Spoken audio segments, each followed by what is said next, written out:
Hello everyone. Today we're going to install VMware Workstation 16 Pro on Windows 10. So let's begin. So I'm going to open up Microsoft Edge. That's my preferred browser for the moment. And I'm going to type on the URL VMware, right? I'm going to just type it in and click on the VMware.com site. Then I'm going to go under products and then I'm going to go over to I believe desktop hypervisor. There he goes, and Workstation Pro. Beautiful. And then what I'm gonna do is I'm going to download. Excuse me. And then I'm going to download VMware Workstation 16. Click on the download, and I'm gonna keep it. I'm gonna give it a few seconds until it finishes downloading.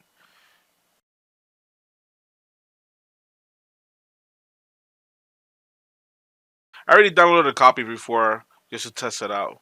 Let me just minimize Microsoft Edge.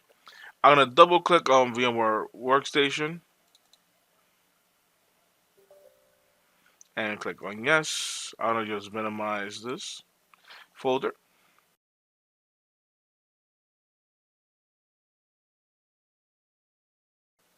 I'm going to click on yes.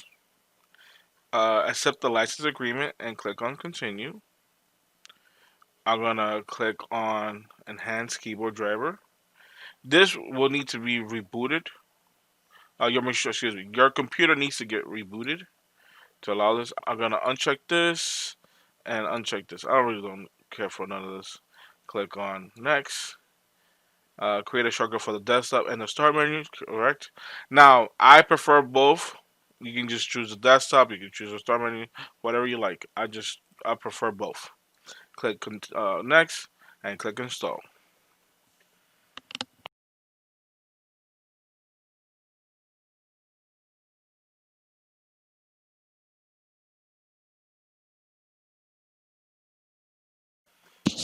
So, before I finish, I do have a license key, which you're going to enter here. I'm going to paste the license key and enter. So, this is going to validate that the software is licensed. So, it's going to require me for a full restart. I'll be right back. So the computer just finished restarting. So I'm gonna double click on VMware Workstation Pro just to verify whether or not the application was fully installed. And there you go. And this is how you install VMware Workstation 16 Pro on Windows 10. Like, comment, and subscribe. Thank you for watching. Peace.